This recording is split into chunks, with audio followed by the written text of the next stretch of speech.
como dijimos, estamos con Iván Petrella, que es legislador del PRO en la ciudad de Buenos Aires, es el director académico de la Fundación Pensar. Es importante que digamos que no es un legislador no, es de verdad, es un estudioso, es un filósofo, se dedica a la teología. El otro día lo vi y decía que iba a dar un seminario, algo así, de teología de la liberación, ¿es así? Sí, estoy viajando el miércoles para Arizona, que hay una conferencia que me invitaron a participar. ¿Y vos vas a hablar de teología de la liberación? En esto soy bastante reconocido en esta temática, tengo un par de libros escritos y de vez en cuando tengo la suerte de que alguien me pague al exterior para viajar y compartir un poco lo que sé. ¿El Papa Francisco en qué teología se ubica? Mira, es una pregunta con una respuesta algo técnica, ¿no? Pero cuando surge la teología de la liberación surgen dos variantes, una variante marxista y una variante más conectada al peronismo. El Papa Francisco está aliado a la vertiente peronista y rechazó en algunos escritos la vertiente marxista. O sea, una teología más de la cultura del pueblo, teología ¿no? de la cultura del pueblo, exactamente. Bien, bien. Qué impactante, Iván, realmente que alguien, sé que te lo han dicho, digamos, en otros lugares, pero digamos, que alguien con formación académica se decida a lanzarse a la política es algo difícil de entender, si me permitís. Pero la política lo recibió bien, claro, porque encabezó la lista. Exacto, ¿cómo lo estás llevando? ¿Cómo...? El otro día también en un almuerzo que compartimos me di cuenta que muchos nombres de la gente de la política argentina no los conocías. No sé si te aburre a veces hablar como hablamos nosotros de la política en la Argentina, o te resulta interesante, o a ver, contanos. Mira, ¿qué te pasa con todo eso? En primer lugar, quiero resaltar, no soy el único académico que entró en la política, digamos, en el PRO también está Federico Sturzenegger, que era profesor de economía en el exterior y también se sumó a este proyecto que encabeza Mauricio. Ahora, la política a mí me apasiona, pero me apasiona porque la política es fundamentalmente una de las mayores herramientas que uno tiene para transformar la realidad, ¿no? Y la filosofía, yo me especialicé en teología y filosofía. La filosofía es básicamente hacer que el autoengaño sea algo más difícil, ¿no? Que el autoengaño sea más difícil. Por ende, cuando uno deja de autoengañarse, se da cuenta que la realidad hay que intentar cambiarla porque no está del todo bien. Y eso tiene que ver con mi paso hacia la política. La verdad, yo no veo una gran contradicción entre mi pasado académico y mi presente académico y político, porque sigo como profesor en Di Tella y San Andrés. Ahora, la política a mí me interesa fundamentalmente menos desde el lugar de los nombres, como decías. El otro día en ese almuerzo se hablaba mucho de nombres de distintos intendentes, municipios. Sí, la verdad, no los conozco del todo, voy aprendiendo. Personajes de segundas, terceras, cuartas líneas. Es cierto. Que por ahí, obviamente, no te significan nada, pero que existen. ¿Y no has sentido que esa gente, digamos, de la política tradicional, digamos, no sé, te menosprecia o te, digamos, cómo te trata? Realmente, mira, ¿cómo? La política es muy, no solo en Argentina, me parece que en todas partes del mundo, es ardua, es difícil, mira, impone códigos pesados. No me ha pasado, no lo he sentido, ahora al mismo tiempo, y tal vez iré aprendiendo esto también, yo generalmente no me doy cuenta cuando le caigo mal a alguien. Digamos, no tengo esa cintura política. Pero voy aprendiendo los nombres. Menos mal. Voy aprendiendo, sí, así vivo más feliz. Sí. Voy aprendiendo los nombres. Al mismo tiempo, a mí la política me interesa más bien por el lado de las ideas, ¿no? Las ideas que son los grandes vehículos del cambio, que después se tienen que encarnar obviamente en personas, en personajes, en políticos de primera, segunda, tercera línea, pero fundamentalmente mi aporte, y digamos, Mauricio lo habló conmigo y por eso de alguna manera también me sumé a este proyecto, mi aporte viene más por el lado de las ideas, contribuir del lado de las ideas, y menos por el lado de lo que uno podría llamar claramente la rosca política, donde no tengo mucha experiencia. Mauricio es Mauricio Macri. Mauricio Macri, sí. Supongo que vos creerás que Mauricio Macri puede ser presidente en el 2015. ¿Cómo lo ves? ¿Aliado con qué fuerzas? ¿Con radicales, peronistas, solo? Mira, no tengo ninguna duda de que puede ser presidente, pero la idea es, y lo ha dicho él claramente y otros referentes, que vamos solos. Solos. Ahora, ¿qué queremos decir con eso y por qué? Porque hay que entender, creo, el por qué. Nosotros creemos que el problema de la Argentina hoy, el problema político, económico de la Argentina, no es solamente el kirchnerismo. es lo que llamamos, o hemos llamado, la generación del 83. Digamos, hace 30 años que tenemos las mismas figuras políticas que se van alternando en cargos ejecutivos y legislativos, pero son siempre más o menos las mismas personas. Y estas personas han hecho obviamente una contribución muy importante al país en estos 30 años. Digamos, han logrado consolidar la democracia como principal vehículo institucional, como una herramienta institucional. Pero lo que no han podido hacer es profundizar la democracia, porque se han de alguna manera encerrado en sí mismos, han sido muy personalistas, en algunos casos mesiánicos, y lo que hace falta es profundizar la democracia a través de, obviamente, el diálogo entre fuerzas, la incorporación de gente nueva y también, sencillamente, mejor gestión, porque la realidad también, si uno mira los resultados de los últimos 30 años, no nos ha ido tan bien, no nos ha ido tan bien como nos podría haber ido. Y para eso creo que hace falta abrir el sistema político, con gente nueva, pero también estilos de liderazgo distintos, menos personalistas, donde se lidera a través de ideas y la formación de equipos.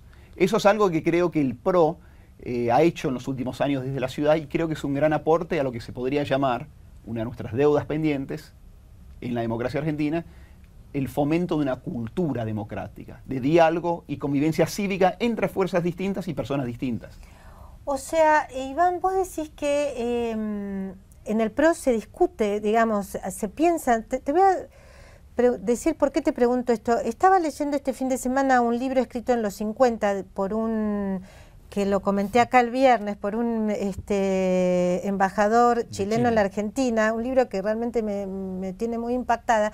Y por ejemplo, este embajador chileno decía que en la década del 20-30 se construyó en todo a lo largo de la frontera con Chile, la Ruta 40, como una forma de proteger a la Argentina en una otra etapa de la humanidad, digamos, donde las fronteras eran siempre peligrosas, en fin, pero también como una forma de desarrollar una zona que estaba con bajísimo nivel de desarrollo.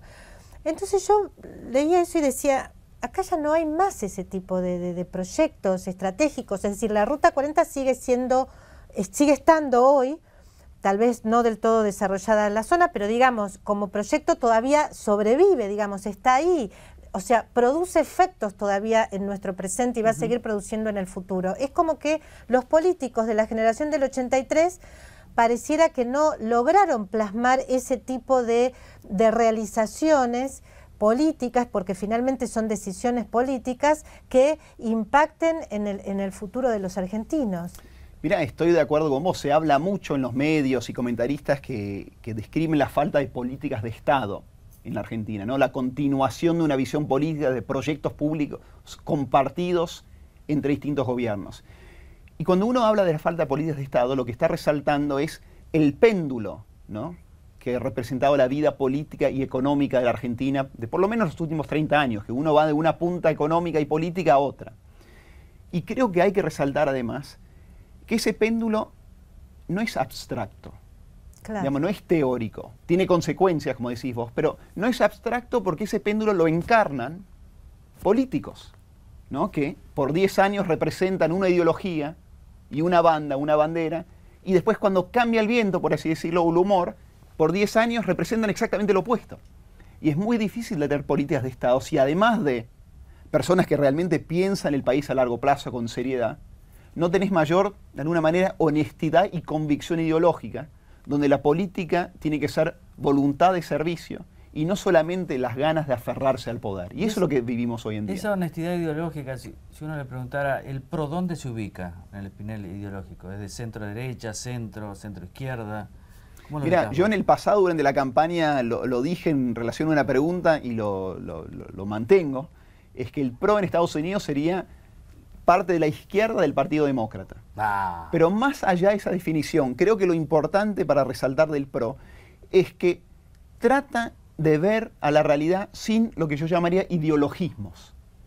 O sea que nosotros vemos, y esto se ve desde lo que se hace en la ciudad, vemos al mundo entero como un gran escenario de experimentos de políticas públicas, que algunas tienen un eje de izquierda, tradicionalmente, otros tienen un eje de derecha, tradicionalmente, y resulta que los experimentos más exitosos son los experimentos que combinan las dos partes. Pero, por ejemplo, vos decís a la izquierda del Partido Demócrata. Entonces, con respecto a Aerolíneas Argentinas, ¿ustedes están de acuerdo con que sea estatal? Mira, Aerolíneas Argentinas, si queremos tomar el caso puntual, no importa tanto si es estatal o privado, importa que esté bien administrado y que no nos causa un déficit en el presupuesto del gobierno. Te doy un ejemplo de nuevo. Aerolíneas Argentinas, por nuestros estudios en la Fundación Pensar, lo que comprobamos es que el déficit de aerolíneas, alrededor del 70%, no son los vuelos de cabotaje en el interior, que uno podría argumentar son necesarios para conectar al país. Son los vuelos al exterior, a Miami, a Madrid. Son los vuelos que subsidian a la clase más rica que quiere viajar afuera a hacer compras o de vacaciones. Por ahí pasa el déficit de aerolíneas. Claramente eso sería algo que habría que remediar. Claro, incluso se abren nuevos vuelos, seguramente más por una cuestión de marketing que por una cuestión de racionalidad económica.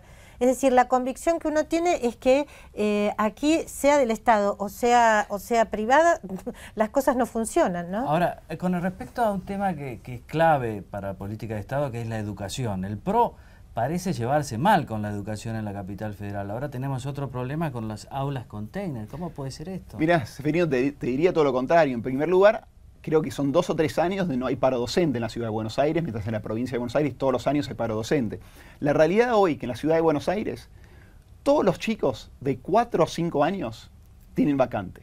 4 y 5 años está totalmente cubierto. Es el único distrito en el país donde está cubierto 4 y 5 años. Y casi el 90% de los chicos de 3 años están cubiertos también. O sea que el problema estaría en ese 10% de 3 años y los 2 años. Y los 2 años. Que no están cubiertos en el resto del país, de 3 para abajo. Digamos, si uno saca a la ciudad de Buenos Aires del país, de 3 y 4 años está solamente cubierto alrededor del 55% en el resto del país. La educación en la ciudad de Buenos Aires, pública, de gestión estatal, es excelente. Eso se demuestra en que la matrícula en los últimos años viene creciendo más del lado estatal que del lado de gestión privada. La gente se está volcando al sistema estatal porque se da cuenta que brindan buen servicio. Y acá hay un ejemplo que a mí me encanta. Cosa que en la provincia de Buenos Aires no lamentablemente no sucede, pasa. todo lo contrario. Hay un ejemplo de educación que a mí me encanta que vuelve a este tema de ideología que decías vos, Seferino. Porque en educación discutimos mucho el tema infraestructura, pero no discutimos mucho el tema calidad educativa, que la verdad que es el gran debate que habría que darse. Y la educación en la ciudad tiene un programa que a mí me parece fenomenal, que se llama las Escuelas de Innovación Pedagógica, donde vos tomás asesores de, por ejemplo, el Ministerio de Educación de Finlandia, mejor sistema educativo del mundo, o asesores de los colegios del sistema educativo de Massachusetts en Estados Unidos, el mejor sistema estatal en Estados Unidos. Y el gobierno de la ciudad los trae a colegios de la zona sur en la ciudad de Buenos Aires. Pasan ahí 10 días, hablan con directivos, docentes, maestros, alumnos.